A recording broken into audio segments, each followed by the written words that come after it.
How do we open up last time? I don't know. Hey guys. Welcome back to another episode of Put the Phone Down.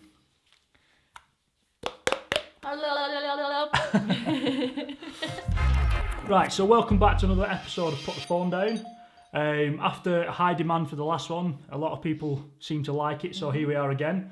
Make sure to subscribe, follow on Spotify, follow on iTunes, whatever it is, all that jargon. So basically today, I've got a few things that I want to talk about. Okay. And the first thing I want to talk about is how do you reckon social media will affect the future? Okay. You can start. I can start. Yeah. What do you mean I can start? Right, so basically, I've been looking at this YouTube fighting stuff, this Logan Paul and KSI thing. Yes. And how much following it's getting, how much, like I say, everyone's raving about it. And I actually think that YouTube and social media will probably kill off things like TV, because like all the youngsters these days are moving over to like watching YouTube, and because everything's on the phone and at their demand, rather than TV telling you what you want to watch, you can actually type in. What are you laughing at? I don't know. You can type in actually what you want to see there and then. Yeah. Have you been following any of the KSI and Logan Paul stuff? Yeah. So I watched a documentary this morning, the Logan Paul documentary, the whole Maverick thing and all that kind of stuff, and about his journey up to it. Like, it's crazy how these two people have created such a hype. Yeah, it's mental. Like, it's from the fight, was it last year or was it this year, the fight? This year. This year. August, yeah. So it's just insane from the fight this year and how much, like, what's the word? Hype they've built around. Yeah, and like attention it got and stuff like that. Yeah, because it was one of the most pay-per-viewed fights this year or something like that. Yeah. So he's such a goon. So yeah, but I just think that with people like these, like you said, influencers that we're talking about last week, I think people like that will probably push a lot of the younger audiences away from watching TV onto social media platforms like YouTube and stuff like that.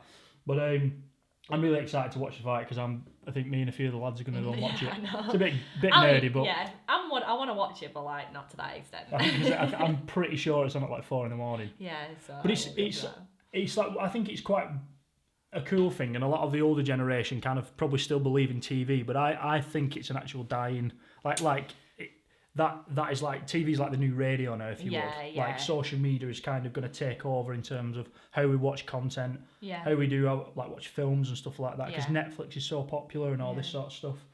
Well, that's the thing, it's just everything's more accessible on like YouTube and stuff like that, whereas with the TV, you can get catch up and everything, but you can't necessarily just type something in and watch it. Like literally whatever you want. But even like the older, like it says Sky, I think it's DAZN in it who they're filming and broadcasting the KSI and Logan Paul fight. Yeah. Even people like them are seeing like, now we need to get on this new hype. Yeah, well, it's not a new hype, it's been around for ages, but a growing hype. It's a growing hype, and I think when you get people like DAZN who are like massive broadcasters in America, and probably Sky are probably getting one a piece of the pie as well. Yeah. Once them big time players start getting involved with like platforms with YouTube and stuff like that, I think TV, I don't know, in the next 15 years or so will probably be non-existent, because this new wave of youngsters coming up are all watching stuff on TikTok, YouTube, whatever it is.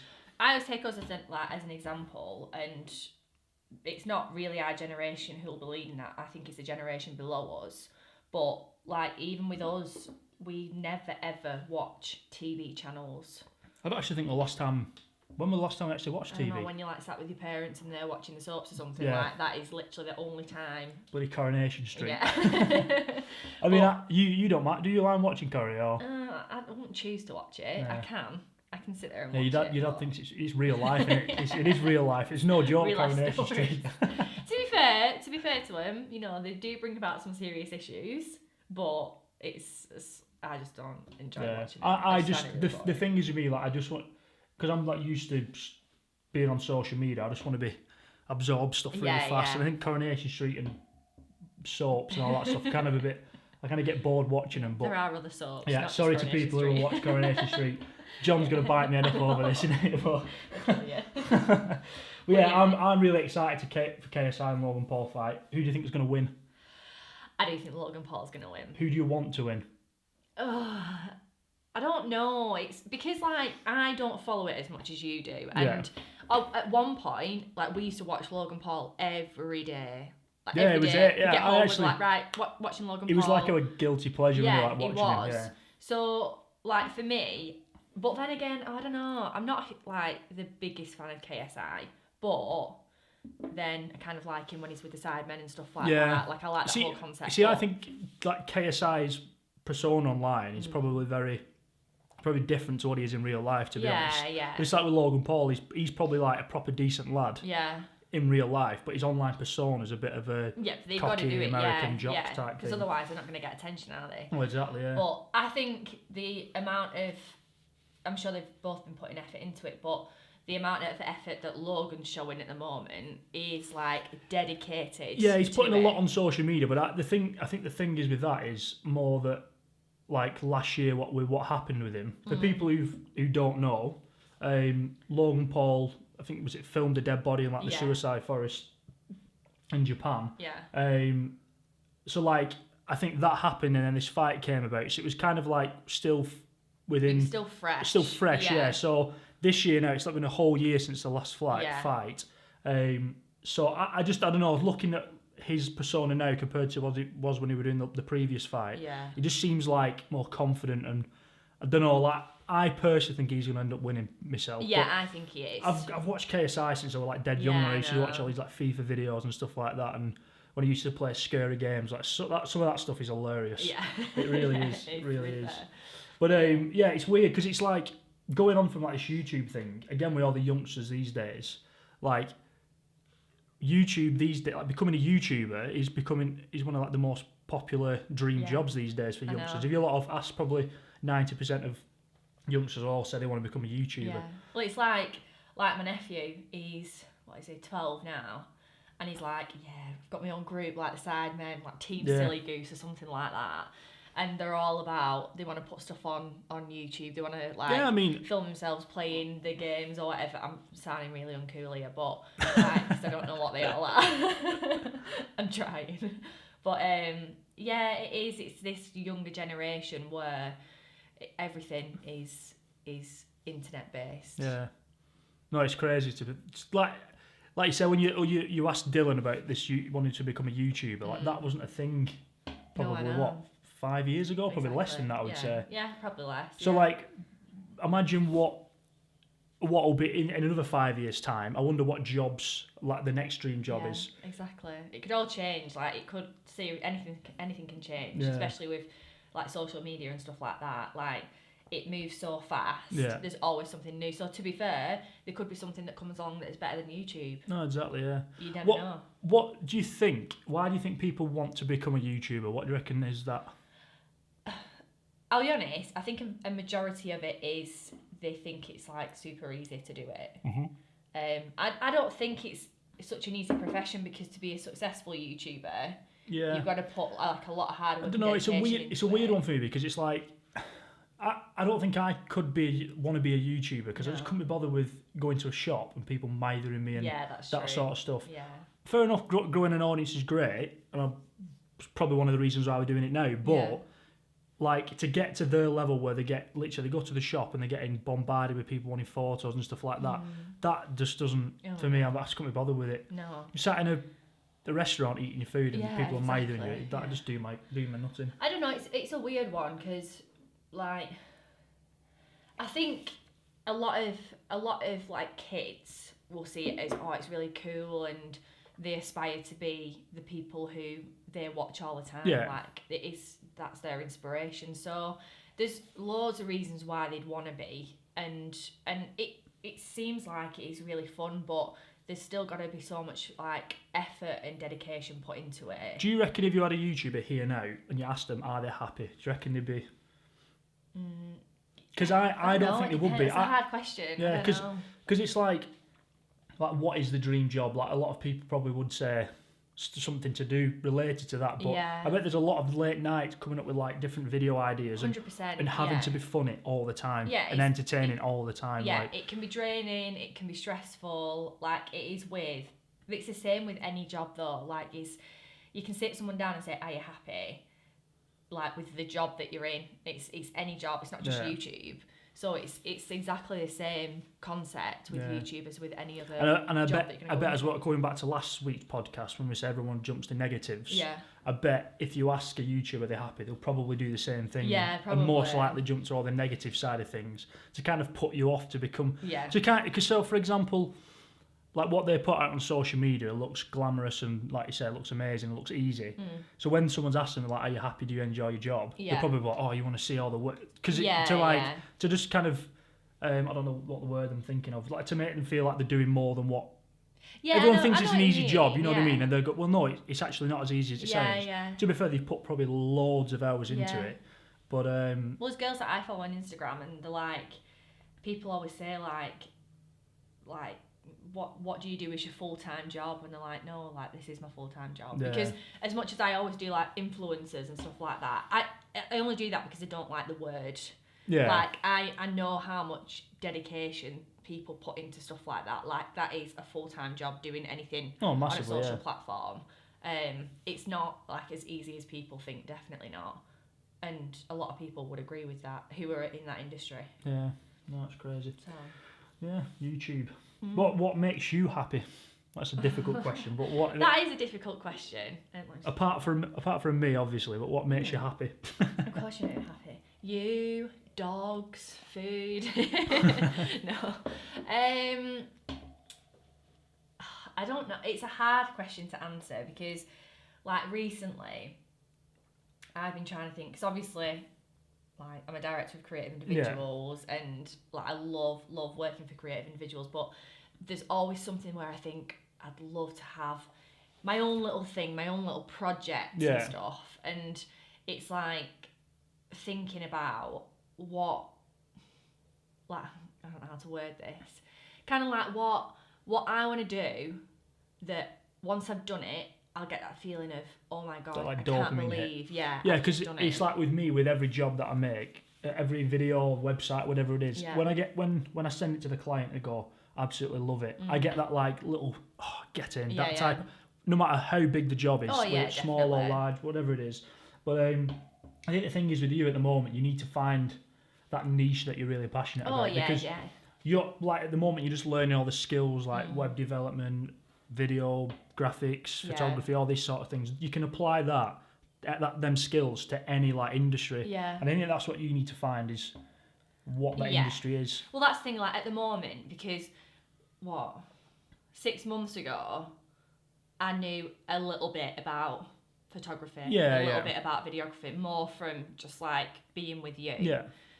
And obviously in the past 6 months, having started working with creative individuals, I've picked up all these skills that will be so beneficial in anything that I want to do. Yeah, of course, Like web design, photo editing, like all this kind of stuff, obviously on the content writing, and it's finding all them things and squishing them all together and saying, right, what can I put all of these into? Because that's the thing is like, for example, if we get a client coming to us asking, right, I don't know, if it is dogs, for example, and someone says, right, I want to design a dog website, we can go, right, Megan, this is your job, you know what I mean? Like, that would be my favourite. I think, like you say, at the moment you're just learning all these skills, but you need to apply that skill to a certain industry that will, like, obviously you're happy now, but there's obviously something that's that next step. Oh, definitely. And like, I mean, like, obviously I work full time on like projects with different clients and stuff like that, and I love doing it. And I get that feeling of satisfaction once I've done something, like even if it's just a really basic website, and I've done it, and it's like, yes, like I've done it, the client loves it, and you get that feeling. Exactly, But it's like, I do want to take that to the next level now and kind of have something of my own that isn't necessarily for clients, more for me and for the business. And like we've been talking recently, and I've already mentioned this to the girls, but thinking of doing like a podcast with my group of friends. I honestly think that is such a good idea because when you lot get together, you talk for hours. I don't even think you breathe. You're just like constantly just on it. We're just talking and laughing. Yeah, because all we do. Again, like I didn't realise how many people listen or watch podcasts. Yeah. Well, until this weekend when we asked all our friends, it was like, right, like we're asking about podcasts, what podcasts they listen to, this and etc. And I was surprised that all of them in the room listen to podcasts. Exactly, but it's not a topic where you go to your mates and go, like, say for example, you watch listen to a podcast. Yeah, like if you watch a TV show, you go, oh, you need to have watched Game of Thrones last week. It was amazing. But you don't go, you need to watch this podcast, etc. It was amazing. There's like. It's becoming more and more though. Yeah, people are starting to say it a lot more. It wasn't like an uncool thing because I remember when I've been listening to podcasts for years now. But when I told someone when I used to work at a hotel firm, I was like, I used to do the web development there. He was like, "What are you listening to?" I was like, "Oh, podcasts." And he was like, "A podcast?" I was like, "Well, do not old men listen to podcasts?" I'm like, "No, not really." But and like the same people that have probably said that are probably now listening to podcasts. Exactly. Yeah, podcasts are powerful, and the fact that. You know, you're talking about relatable things, you're bringing a lot of value to people, and so if it's something that people are interested in, it's well worth listening to. It's like you say, like when people drive to work and they're listening to the radio, it's the same boring stuff. Yeah. Like chart music is the same repeated music all the time. Music. It's just like, God, that's why I always fall asleep when I go into the car when we're listening to like the radio. Yeah. But when you've got like a podcast on in the background, it kind of keeps your brain like ticking. Yeah, it does. And like, when you listen to a podcast, you kind of like get familiar with the presenters. Yeah. Like when I listen to True Geordie, like I follow every one of his podcasts because it's, I don't know, like you just kind of like feel like you know him. You're having a conversation with him in your head, if you know what I mean. Exactly. When he's speaking, you're kind of going, oh yeah, like, do you know what I mean? It's a weird one. You don't have to. You're in a conversation where you don't have to actually speak back. Yeah, you're just listening. Yeah. After you've listened to it, like I know True Geordie tweeted something. A new podcast is coming out later today. And I'm like, fucking get in. Like, do you know, like that sort of stuff where with the radio, you never really get that. No, you don't. That same feeling, you know what I mean? I mean, you can do, like I do sometimes, because I've got some like radio presenters who, they are my favourites, but I do prefer being able to just, like we were saying before with YouTube, like you can just literally type something in, or Spotify or whatever, type something in and you've got it. Yeah, if you want to listen to something like that, you've got it. Definitely. And so I'm actually fairly new to listening to podcasts and stuff like that. And I've been trying to get like, well, obviously I listen to the ones that you listen to. Yeah. Usually I have no choice. But like more recently, the one that I've been listening to is that My Dad Wrote a Porno. No, Jesus, yeah. I listened to that a few years ago. Oh my God, it's hilarious. I don't think I listened to it all the way through, but I got halfway through and then for some reason I just stopped listening to it. See, I'm like behind the times, so obviously, like you said, that was brought out a while ago, and I'm only just listening to it now. But it's just something, like you said, other than the radio, to have on in the background, and something that you can laugh at, something that you can relate to, something that's going to bring you value, and they're just brilliant. So you can relate to Belinda Blinked? No, not to that one. I can't relate to Belinda Blinked. I don't want to. Oh, Jesus. It is a funny podcast, that, I must admit. Because, like, that's the thing. I used to listen to that when I used to work in an office, and, like, you burst out laughing and everyone like, what the fuck are you laughing about? And then they always think you're watching videos, but you're not. You just, for me, if I'm in a silent room and I'm working, it drives me mad. Yeah. I'm like, I need something on. Yeah, and I think that is all down to like social media and having a phone and having anything like at your fingertips. Like for example, your dad, he likes working in complete silence. Yeah, it's just what he's used to. Like drives me, but he's like you say, he's worked all his life probably being in that environment where because I've had phone in my hand all the time, I don't know, like that just drives me crazy being in complete silence. No, I know. Yeah, but it's a weird one when you ask someone like what makes them happy. It's just a difficult question, and there's loads of different avenues you can go down with what makes you happy, because like being surrounded by family and friends, that's what makes you happy. But then when you think about it as like in like a work aspect, but just in general though, because like for example, you spend 75% of your day or whatever it is in work. Yeah. So like when you average it out, your work is what what makes you be happy on a daily basis. Yeah, because you're spending all your time there, so it's because really the thing important. that baffles me is when people like just live for the weekends. Yeah, I know. Like, don't get me wrong, I look forward to the weekends because it's kind of like I don't get as many emails, I don't get bombarded with messages as much. I can kind of relax. I still end up doing work at the weekends because that's for me. I need another word for work, because when I'm doing work, for me it's like I'm just playing on the PlayStation. That's what my mindset is. I get the same feeling of playing on Call of Duty than I do when I'm making a website or a video. Yeah. I feel like I'm quite lucky in that way, because like I wake up, I always lose what track of day it is, all this sort of stuff. If it weren't for my calendar, I would literally just be, I don't know, I would just be lost. But for me, I think true happiness is when you're in that moment and you're not really like wishing your life away, if you know what I mean. Yeah, definitely. You kind of you just I don't know, you just don't think about it. I know I was once in this situation myself where I was so unhappy at work. Yeah. And as soon as, obviously, I'm not like saying to people, quit your job, like just go off and do whatever you want. Obviously have something else in place. But when I found the right opportunity to leave that environment, I did. Yeah. Because I'm a very positive person, and I've been, not even just like one of my old jobs, like multiple old jobs, I've turned into a negative person from other people. Because I've noticed, like when you used to work at the old places and you'd leave work, it wasn't like as soon as you left the doors, your mood instantly changed. You was like in a bad mood when you got home as well. Yeah, with me for the rest of the day. And then I wake up in the morning and I think, oh God, I've got to go through all of this again. So you think about it, in a 7-day period, 5 days of that, you're miserable, basically. Exactly, yeah. So at then times, you like, if you're ever in that position where you feel unhappy at work, just quit. Get another job. No, just quit.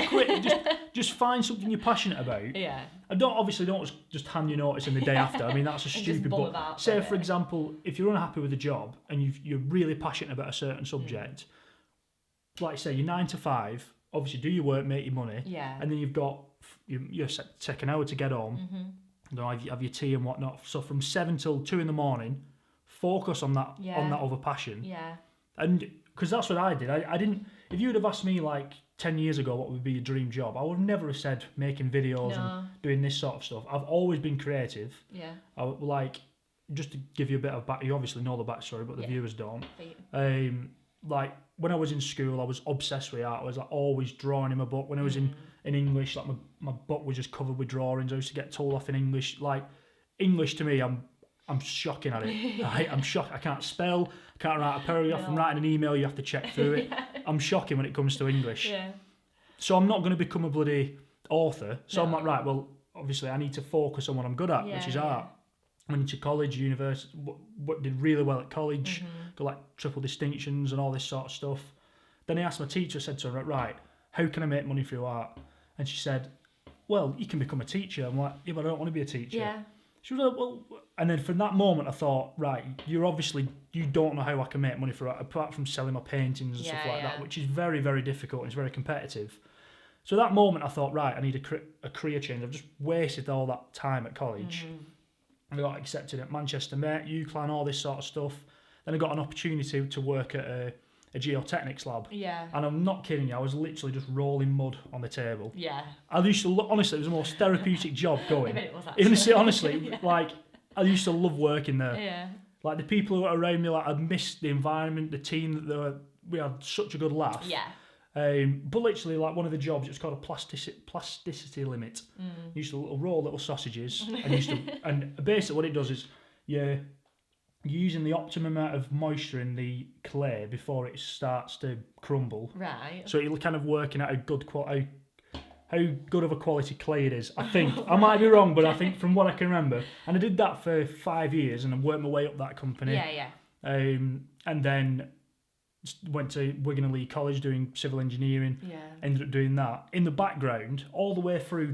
When I was rolling mud. Yeah. I was making websites for my friends. Yeah. Doing little bits of things on the computer because I was just putting my creativity, my art online. Yeah. And then all of a sudden, it kind of these doors started opening. People putting on YouTube and Facebook saying, "Does anyone know how to make a website?" I was like, "Yeah, I know how to make a website." Yeah. I had no clue how to make a website. but I sat there till daft o'clock at night, focusing my energy on it.